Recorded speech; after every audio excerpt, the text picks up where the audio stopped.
Hello, everyone. My name is Armando Peniche. I am a monologist in Motus's Undocumented series and the Partnerships and Project Manager for Motus Theater, where we create original theater to facilitate dialogue on critical issues of our time. We use the power of art to build alliances across diverse segments of our community. Absolutely. And I'm Joaquin Mobley, Motus Justice Strategist, JustUs Monologuist, and the Vice President of Community Works. Thank you all for joining us today on Zoom and Facebook Live for the special collaboration between First Congregational Church, UCC Boulder, and Motus Theater. Thank you all the funders, and thank you, Elisa Garcia, for that beautiful music. Thank you. Yes, thank you for that beautiful music. And before we begin, we want to acknowledge that although we are coming to you live from many locations, today we want to honor that Colorado stands on the land of Arapaho, Cheyenne, and Ute. Absolutely. We also want to acknowledge that there are ongoing struggles with racism, health, and economic fears, and having our beloved family and friends in prison who are experiencing greater exposure to COVID-19. So before we begin the scheduled programming, let's take 3 collective deep breaths to ground ourselves. It's one of my favorite exercises. So ready? Let's do it together. Inhale, exhale, inhale, exhale, inhale, exhale. Thank you, Armando, for that. Definitely needed that. We are excited to share with you tonight stories from Motus Theater's Just Us project, where people who have experienced incarceration share stories about its impact on their lives so we can reflect and take action. They were created in Motus Monologue Workshop in collaboration with Motus Artistic Director, Ms. Kirsten Wilson. One of Motus's strategies for the Justice Project to strengthen our community and country is to present performances called shoebox stories, where we ask people, often in positions of public leadership in our communities and country, to stand in the shoes of a Justice Motus monologist and read their story aloud. Prior to each performance, the Motus monologist meets with the guest reader, where they read aloud their story to the reader as a sort of ritual to pass on the weight of the story. Then during the performance, the guest reads aloud the story back to the monologist. The guest reader does not need to agree with everything they read in the story. They just need to be willing to suspend judgment and model courageous empathy and see the world for a moment through someone else's eyes. Absolutely. Tonight, you will hear Reverend Pedro Silva from First Congregational Church in Boulder, model civic hospitality and deep listening by stepping into the shoes of Brandon Wainright for a moment by reading aloud his personal story. After the reading, both Brandon and Reverend Pedro Silva will reflect together on the impact of his reading. So welcome, Mr. Reverend Pedro Silva and Mr. Brandon Wainright. Can you each introduce yourself and tell us why it is important for you to be here tonight, please? Brandon, I'll defer to you and then I can speak. Yeah, no problem at all. How you doing? My name is Brandon Wainright. I am a monologist for the Justice League. We are obviously a group of monologists who give our stories of our former incarceration and with hopes of it reaching someone and helping plant that seed to be able to take what's happened to us and hope it doesn't happen to someone else, or if you can see it happening first, you'll be able to defer it. And why it's important for us to be here tonight is, one reason is I have my son here. So it's very important for, us to be here because of family and things of that nature. And he wants to talk right now. This is Nasir. This is my son. You will hear about him here soon. But yeah, and like I said, that's one of the reasons why it's very important for us to be here today is, these guys here, we got to make sure we're keeping everybody on the right path and keep it moving. And back to you, Reverend Pedro. Yeah, I'm Pedro Silva, Associate Pastor of First Congregational Church of Boulder. I'm been in Boulder for over 6 years, but in a lot of ways, I still feel new. And I wanted to be here because I resonate very much with all of the stories that I read. And Brandon's spoke to me in particular for many reasons that hit me in my heart space. And I feel that it's important for anybody who finds themselves in a position where they do have a voice to use that voice to amplify other voices. And that's what Motus is doing. And I just wanted to support that. And through the benevolence fund of First Congregational Church, we were happy to be able to support this program. Absolutely. Thank both of you guys for giving us a little bit of insight. And now, Reverend Silva, would you be willing to share an opening prayer to open our hearts and minds to this hour of sacred story sharing, please? Absolutely. Creator, who's known by many names, you who is the author, you who are the author of life, we thank you for all of the souls here present in this moment, those who will encounter this at a later time, all of our families, all of our relations, all people who hunger for a way of being, a way of human relating that makes room for the other. Many of our sacred religions invite us into that space, and yet we cannot deny the fact that we have failed on many counts. But it's when we enter into each other's stories, when we take those collective breaths to expand our heart space so that we can hear the stories of our sisters and our brothers of many peoples, that we find more of ourselves. It's through our connecting with one another that we relate more deeply to you, because your love reaches out to all. So may we in this hour open our hearts, open our minds to the deeper relating that you invite us into. Amen. Thank you so much, Reverend Pedro. And for those of you listening, what is one word you want to echo from the prayer today? Please feel free to type it into the chat, which you can find at the bottom of your screen. If you're on Facebook Live, you can type it into the comments. And again, the question is, what is one word you want to echo from Reverend Pedro Silva's prayer? And I'm going to just read a few words from the chat. I see open, expanding, stories, more open, a couple of words entering into each other, the other, listening, other.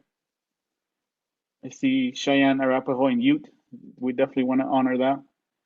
Thank you.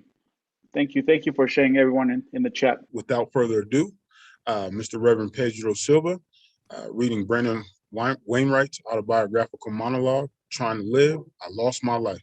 Go ahead and take it away. At birth, I was named Brandon Marlowe Wainwright. That's the name my mother used, as well as the teachers at school. On the street, my name is Dub, D to the U-B, or you can call me Young Black King. But on a serious note, let me tell you that 90% of the people from my hood are considered failures. And I'm supposed to act like I can't be part of the 10% because of the way you think of me and the choices I've made to survive. I have a young mother, young father, brothers and sisters at home. Barely food in the fridge or water, depending on if it was on. I'm surrounded by old heads and youngins walking around with handguns, and they won't hesitate to let me know what they think of my honor roll ass if I can't fight. School is kind of a sanctuary, if you will, or safe haven. It's like, look, I can be myself. I can be a nerd. I can be a thespian. I can do sports. I can do whatever I want while I'm in school because I'm living my life. This is how I want to live. This is how I want to live. But outside of school, I put on a whole other mask. I fight and I fight and I fight. I'm Doug. And me and my gang, we do what we do.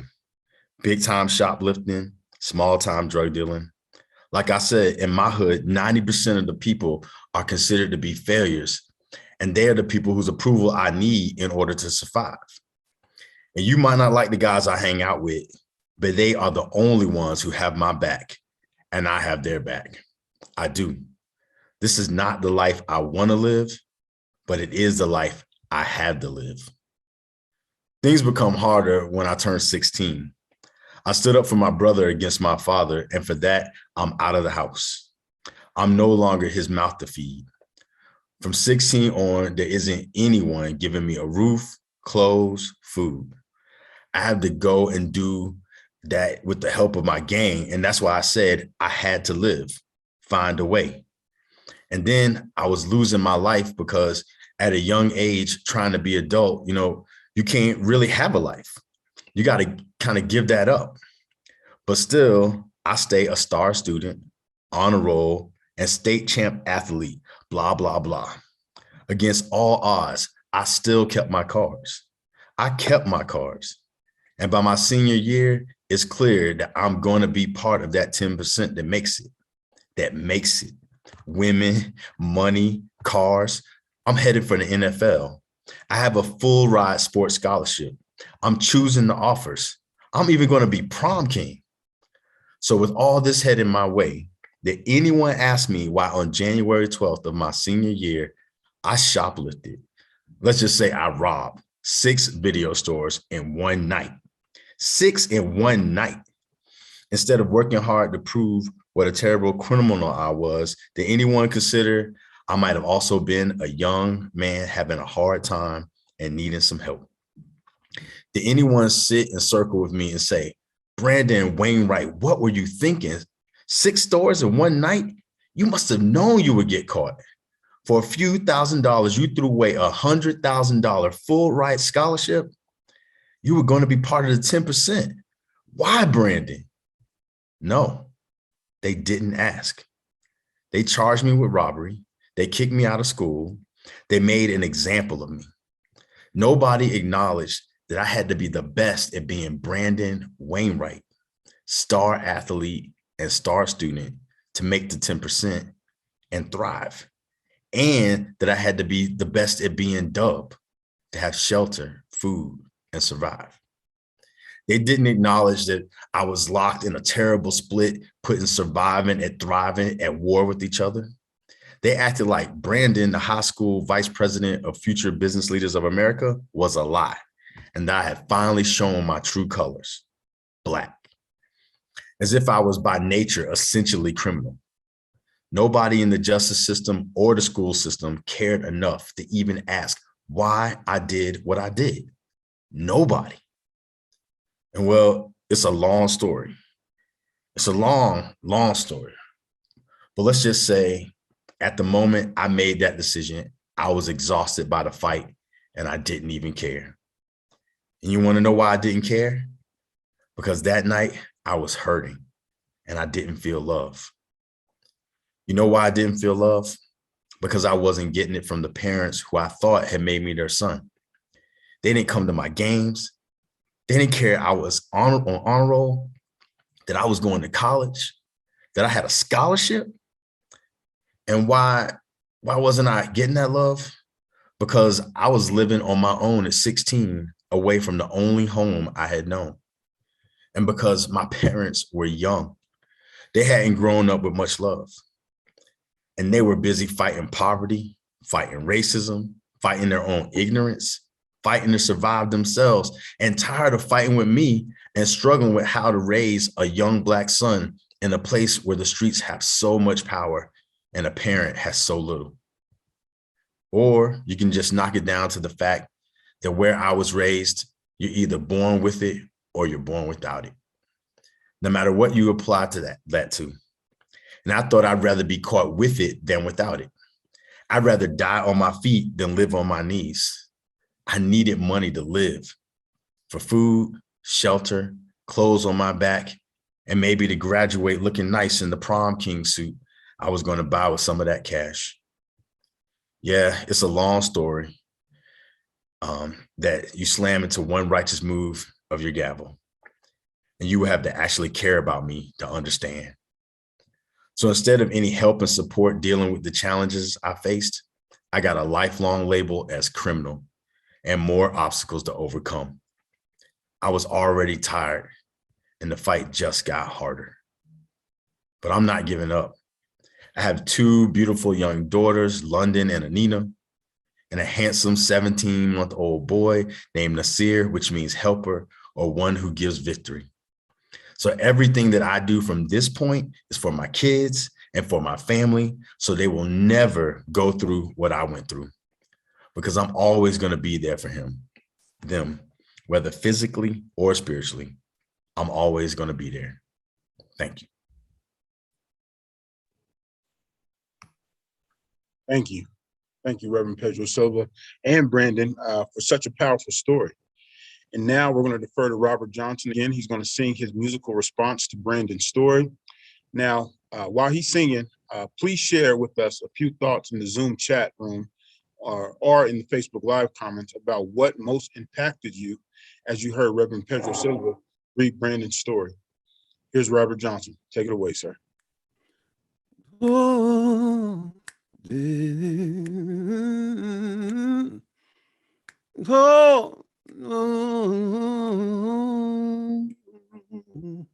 rockets, and moonshots. Spend it on, Lord, the have-nots. On Monday, we make it. For we see it, Lord, you take it. Oh, make me wanna holler the way you do my life. Yeah, make me wanna holler the way you do my life. This ain't living. This ain't living. Hang-ups, letdowns, bad breaks, setbacks. Natural fact is that I can't go on. Lord, I can't go on, not even to pay my taxes. Oh no, if you wanna holler, get in onto my life. Please, if you wanna holler, get into my life, 'cause this ain't living. This ain't living. No, no, no, no. Can you say that? When you walk on by, you just ignore all that. Do you reach out to touch him? Do you know that it could be just your own best friend? Oh, if you want to holler, or get on into his life. If you want to holler, please get into his life. But know that this ain't living.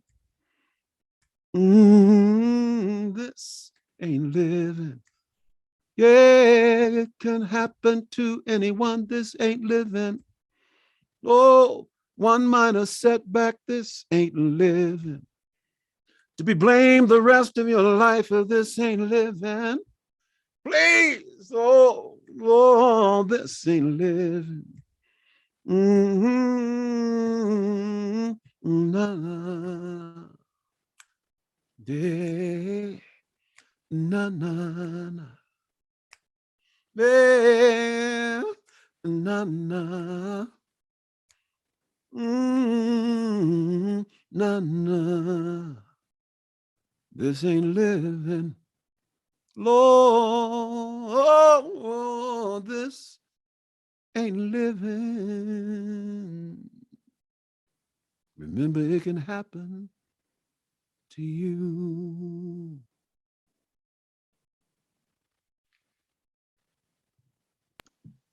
Thank you so much, Robert Johnson, for gracing us with your musical inspiration to keep moving towards justice.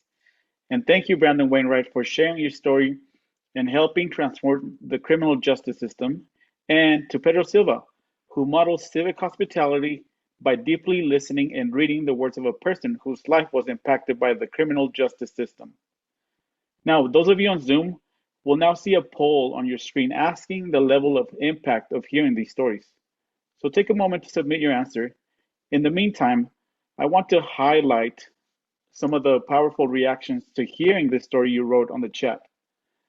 Some of those comments I want to highlight is from Ralph, how easy it is to know someone with a similar story. And I think a lot of us are shocked by listening to that story and knowing that, like we know someone that it happened to and stuff like that, right? And another comment is that Pedro was inspired and inspiring reading the story. So thank you, Pedro, for doing that.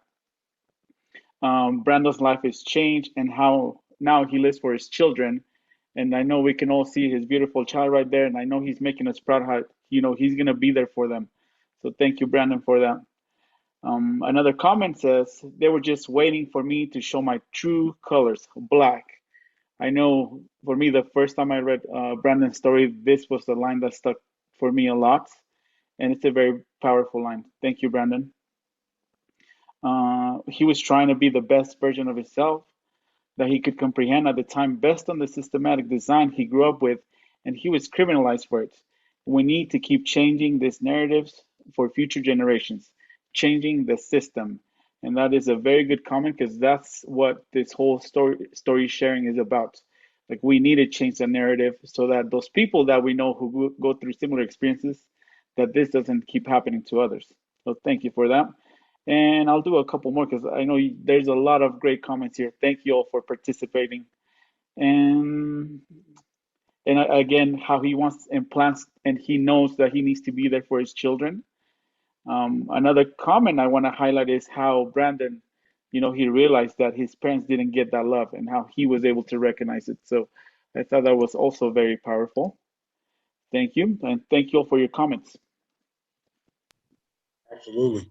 Now we're going to do a little Q&A with both Reverend Silva and Brandon Wainright. So Reverend Silva, if you don't mind, could you tell us what most impacted you as you read Brandon Wainwright's story, please? Well, I have many friends who had stories that were similar along those lines. And so I resonated with that. And then there's been a couple times in my own life where I just felt so tired that I just wanted to be like, I don't want to participate in this anymore. And I just will be what people think I am, because I just felt like I couldn't handle battling the competing narrative. And so it just reminded me of those times and those feelings. And yeah, that's basically it. And I had a couple flashbacks when I was reading it, like without the water and, being on honor roll and not seeming that it mattered and things like that. So. Absolutely. Thank you. Thank you for your insight. And now I would like to ask the same thing to Brandon. What most impacted you about having your story read today by Pedro Silva? Excuse me, I'm over here with the child. The thing that most impacted me definitely was just, whenever, it's one of those things where you get to, you write it, you read it yourself, but to hear it coming from someone else, to me, it's a lot more emotional because of the fact that it's like I'm able to play it back, in my head, exactly what was going on at the time and how it was going on, and the emotions I was going through. One of the things when you're reading your monologue is you kind of have to reel those emotions in to be able to deliver that monologue. So being able to hear it, someone else delivering it, you can actually get into the emotions of what you were feeling at the time and everything. And that's where I was. I'm kind of glad that my video was on mute or block because it was really, I was like holding my son, and it was really emotional. So it's definitely that it really impacted me to hear someone else reading my words and actually delivering it the way that I would do it as well. Perfect. Thank you, Brandon. And now I have one final question for the both of you. First, Reverend Silva, how do you hold Brandon's story and the challenges facing individuals who are formerly incarcerated theologically? That's a big question. The first scripture passage that came to my mind is when Jesus says, "What you do to the least of these, you do to me." And that one came up for me. And then the second one was one about not judging and realizing that, the same judgment that we put on other people comes back to us in some kind of way. And I think that's a fundamental awareness that we need to have if we're ever going to fully live into some of the professions of faith that we say that we hold. Because to me, all religions are basically human stories of how to go from that surviving space to that thriving space. And at the height of each of those stories, it usually tells us something along the lines of love your neighbor as yourself. No matter what tradition is, there's very few traditions that's going to say the opposite of that. And when you hold another person's story, that is a way of loving your neighbor. When Brandon read it to me before it was viewed for everyone else, and we just shared it with each other, they said, hold back your feelings and your emotions, don't respond immediately. And so much of what I wanted to say was just like, man, like it's like I was there with you, you know what I mean? And that's been so many of our stories. But part of loving people is being there with them, hearing the hard things, going through the emotions, feeling the grief, wondering about what could have been, and wrestling with the awareness that what could have been may never be, but that something new can always emerge from that point of awareness. And just to share like one instance that I had where I almost like broke a long time ago.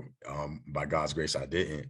But there was a part of me that's just like, man, I can't take anymore. I'm about to snap, because of just the pressures from every side and trying to figure out how to be me in the midst of all those pressures.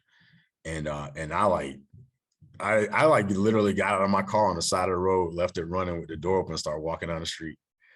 And I was just like, I'm done. Like right at this moment, I'm not going to be done later. I'm not going to be done tomorrow. I'm going to be done right now.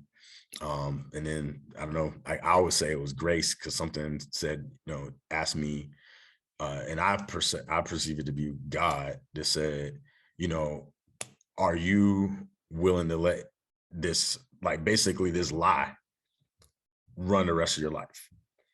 And I was struggling because the people who told me the lies were people that I thought cared about me, and systems that say that they're fair, but they aren't, and all those other things. And I was like, who am I compared to this system and everybody else telling me who I'm supposed to be?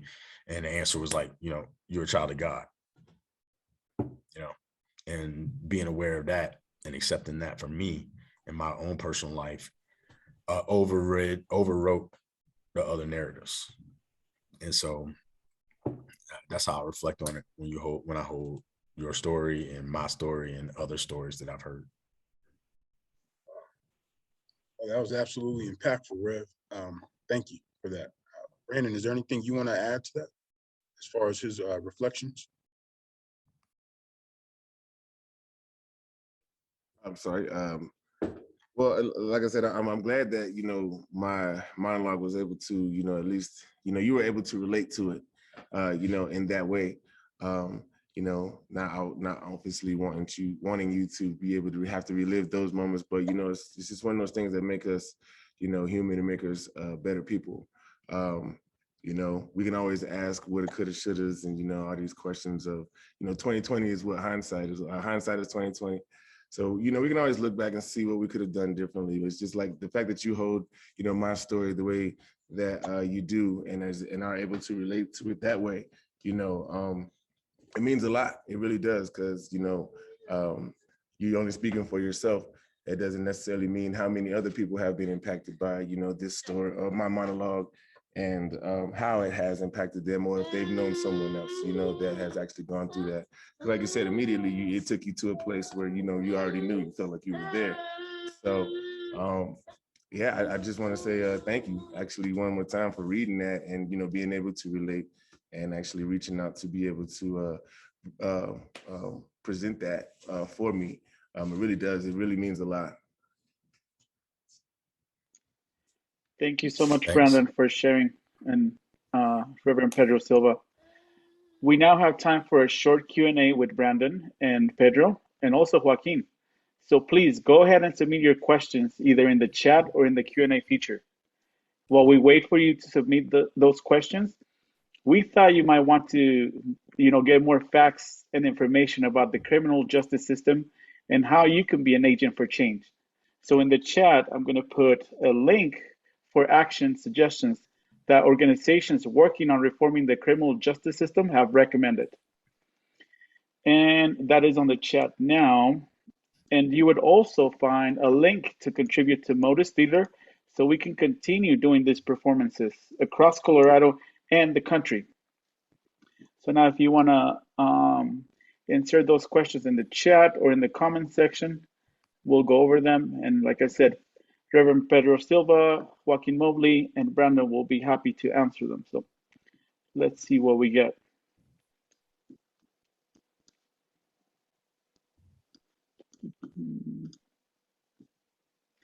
All right, so we have one from our Q&A, and the question is, how long were you incarcerated and on probation, and did you have to pay a fine?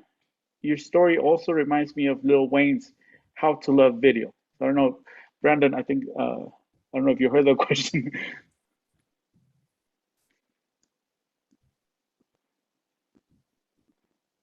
Oh, there you go. Oh, Brandon, we have a question for you. Sorry. I apologize. No, it's all right. It's all right. We know you're in daddy duty, and we appreciate you being here tonight. But this is the key. Yeah. Oh, there we go. Did you bring enough for all of us, Brandon? I wish I could, you know. I'm kidding. All right. So the question was, how long were you incarcerated and on probation, and did you have to pay a fine? Your story also reminds me of Lil Wayne's How to Love video. That's funny. I remember that video very well, and it's actually almost the same. I never put that two together. So I was let's see, I got locked up for, I was actually only in there for, I think it was 30 days. They made me do 30 days. I ended up, once again, I got kicked out of school, so I had to find a tutor. But one of my stipulations was that I had to graduate. So if I didn't graduate, then I would have automatically had to go to jail for 4 years, because I was on a 4-year deferred sentence. So, which graduating had a lot to do with if I was going to go to jail for 4 years or if I wasn't. So, but they didn't give me any help as far as having a tutor or someone to get my schoolwork or anything, because I was kicked off of school grounds. So there was no way for me to get my work and, be able to graduate and get all that stuff. So, by the grace of God, I did have one of the teachers that was in there. She, got my work for me and was able to meet me outside of school grounds. And, I actually was able to graduate and, went to college. But I had a 4-year deferred sentence, and I did have to pay. It was like $15,000-$20,000 in restitution. And I had to do it was like 100 and some hours of community service. And I couldn't get into any trouble within those 4 years of that deferred sentence. In a minor traffic violation, anything other than a minor traffic violation within those 4 years would have automatically given me 3 felonies, and I would have had to go to jail for automatic 4 years. Plus, they could have tried to bring me up on different charges to add to that. So, you see how that just keeps it, snowballing and everything. So that's one of the reasons why out of state to a college out of state where I didn't know anyone and no one knew me, and was able to get those 4 years out of the way. It's okay. No, thank you, Brandon, for answering that question, giving us that insight into what happened and your story. And also, I have a couple more questions for Brandon here, but also don't forget, you could also ask Pedro Silva and Joaquin. But this next question, Brandon, is something like I know we all want to know after listening to your monologue, and is, Brandon, how did you come into contact with Motus? And you are a gifted writer. Are you pursuing writing? I was able to get in contact with Motus through Joaquin. He was in contact with Kirsten previously. I believe that they were doing some work before. And Joaquin was, he was like, well, I can help with that. I know a couple of guys, that have been formerly incarcerated who wouldn't mind telling their stories. And that's how that, ended up happening with me and Motus. And fortunately, I'm not going to say unfortunately, but fortunately, one of my stories happens to be one of the ones that a lot of people resonate with. Oh. a lot of people resonate with because of, you know, it's very relatable, because most people do know someone that's like that if it wasn't them themselves. So that's how I was able to get in with Motus. As far as writing goes, I would have to give a lot of my props to Kirsten on that, because she helped me piece a lot of, you know, it was a very, very rough process writing these monologues, and Kirsten was a very big part of piecing together everything as far as like getting the story very linear. It was all obviously my words, but she was able to put it together to where it made, you know, sense and made the most impact. And clearly it worked, you know, because it's making an impact now, which I'm very appreciative of.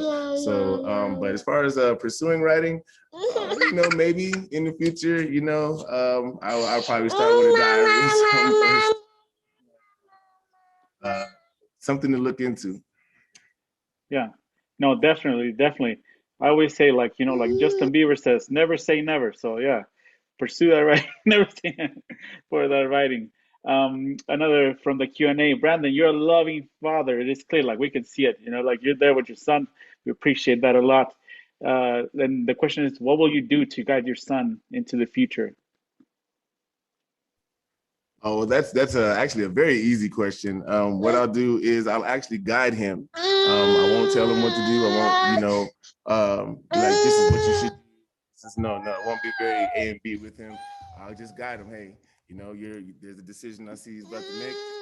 You know, you're gonna know, you know, the pros and cons, but I'm gonna allow you to make that decision. Because, you know, at the end of the day, I can't live your life for you. I can only, you know, let you know, what they say, lead a horse to water. Yeah.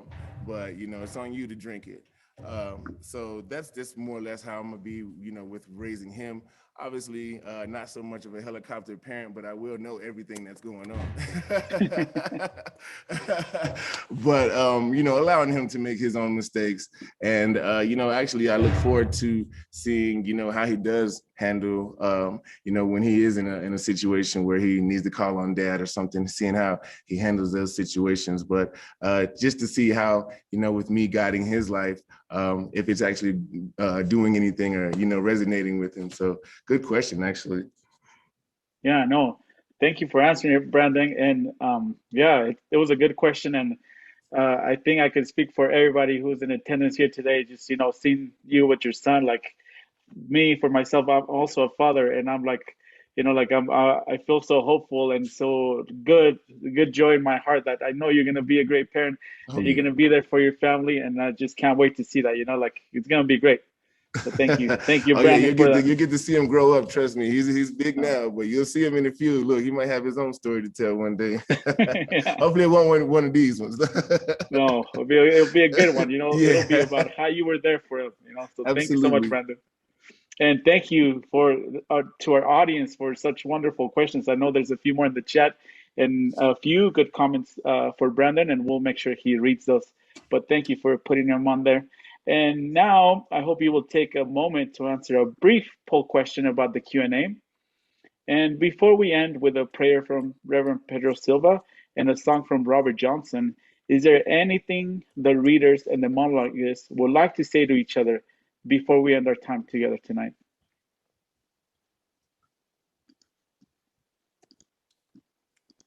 Oh, I didn't even know. I thought it was off of you. I would just like to say once again, thank you everyone that joined in, everyone in attendance, who's listened to the story, all the comments. I am reading. I have seen. You know, obviously we can't read them all, but there's definitely some. If I can, I will respond to. And he wants to say bye as well. But you know, thank you everyone. Thank you for reading, and I hope this, you know, you're able to pass this on in the future as well. Hey, it's okay. It's okay. Yeah, I would like to thank Motus Theater for putting this on and for following that inspiration. You know, whenever someone creates something that has never existed, like this program, it does something for society when we learn that there's just a new way of being together, and that this whole program, what Motus is doing, what I'm learning about what Joaquin is doing, Brandon and all the people coming together to hold these stories together. As someone mentioned earlier, this is Indigenous Peoples Weekend. Tomorrow's Indigenous Peoples Day. And when we honor these things that these tragedies of individual and collective society, it at first it feels like, oh, this is a lot. At first it feels like, oh, these are hard stories. But if you allow those stories to get into your heart, you realize that the same impulse that someone has to create something new, you have within yourself, and you can take those stories and actually recreate yourself as a more compassionate, more loving, more inviting person, more understanding person.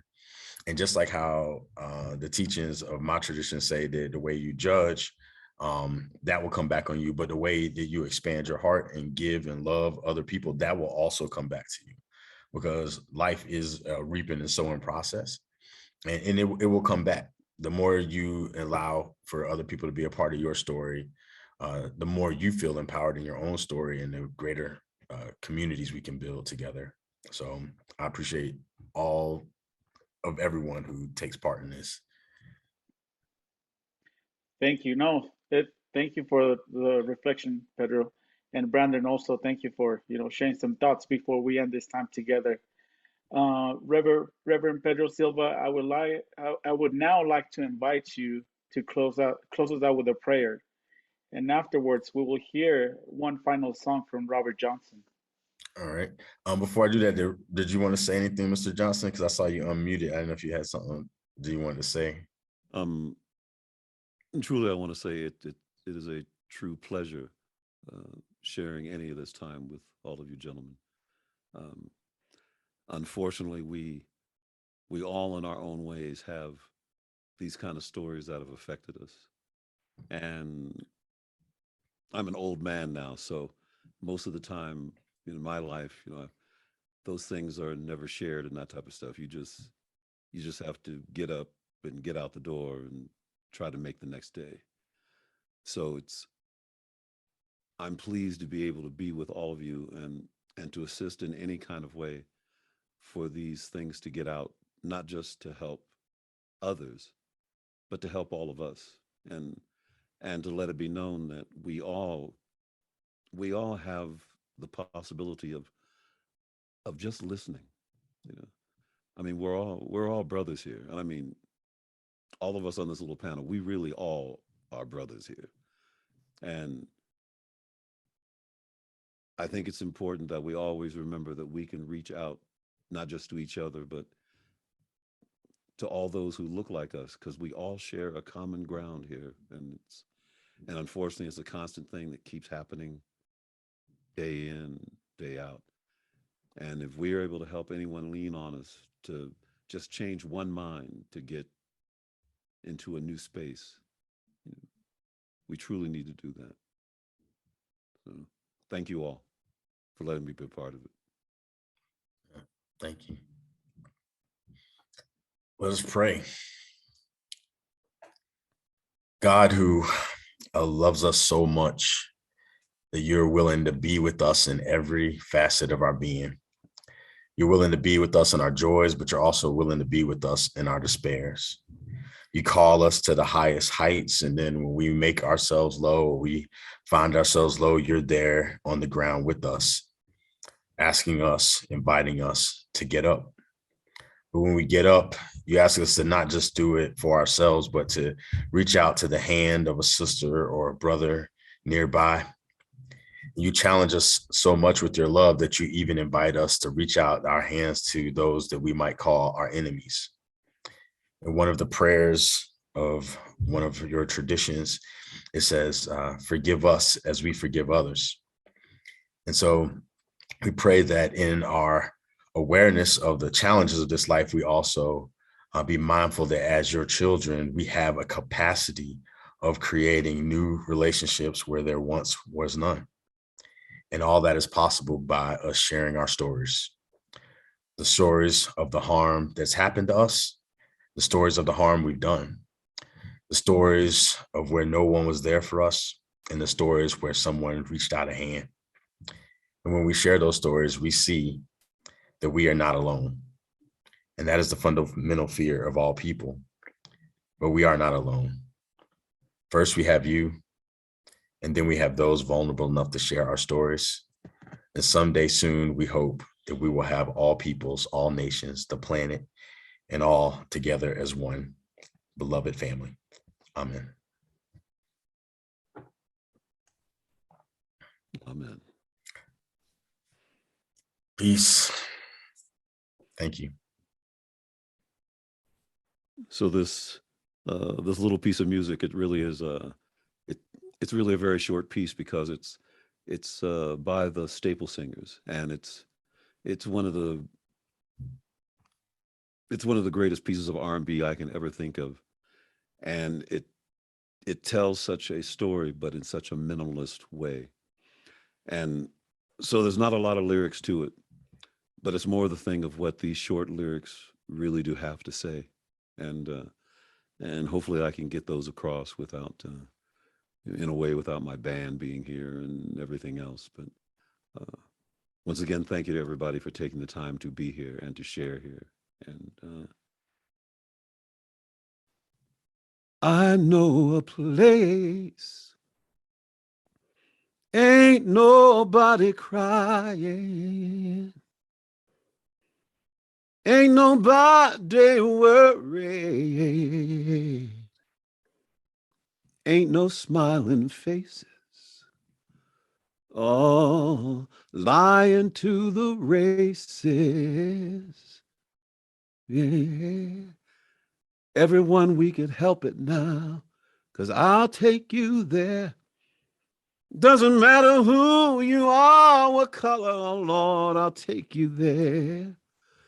Everyone, my brother and sisters, I'll take you there. I will take you there. I know a place. Ain't nobody crying. Ain't nobody worried. Yeah. Yeah, blind to the races. Oh, but we all not lying to each other's faces. Lord, I'll take you there. Yeah, now listen to me, I'll take you there. No matter who you are, don't you know you can believe, Lord, take you there. No, I'll take you there. Oh, a mercy on. Yeah, mercy on. I mercy on. Yeah, mercy on. My last word to you is I want you to go out there. Just talk to one person and let them know that you'll take them there. Let them hear you say, oh, you'll take them there. Listen to one brother and sister, doesn't matter, just take them there. There's so much going on in the world now, just take you there. Everybody has a word they can share, so take it there. Everybody needs to go on there. Gonna leave it now, let me say, I'll take you there. All the smiling faces, don't lie to the races. Let us take you there. Tell all the politicians, take us there. Yeah. Take us there. Take us there. Yeah.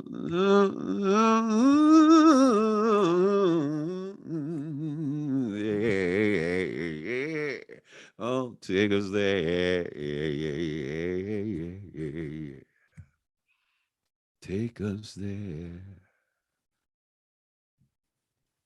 To the future for all of us, my brothers and sisters. Take us there. Thank you so much, Robert Johnson. That was a great response to a great final song. I hope some of you got to see on the chat the question or some ideas of what are a few words that capture your vision of true justice. And on the chat, I see a couple of answers. One of them is compassionate listening. Definitely.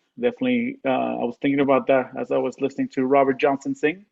I also felt like responding and saying, "I'll take you there," but I didn't want to ruin your night with my singing. So, but thank you all.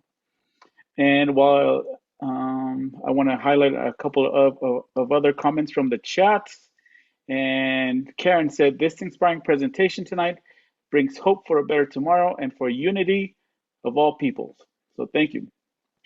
From Alexis Miles, "Seeing the potential of everyone and nurturing and supporting it." Thank you, Alexis Miles. And Miranda, "Complete restructuring of our entire infrastructure." Thank you. I also want to take some time before we end tonight for Nasir for being here. That is Brandon's son. Thank you for being here. And I know it was they got on an hour before we started our actual event, so they've been here a while. And Brandon, you're doing a great job over there with your little one.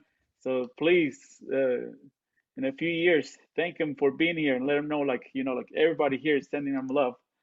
So thank you. I definitely will. Thank you for sure. All right. Well, thank you, everyone. This ends our program for today. On behalf of Motus Theater, we want to again thank Brandon Wainright and Joaquin Mobley from Motus Justice Project.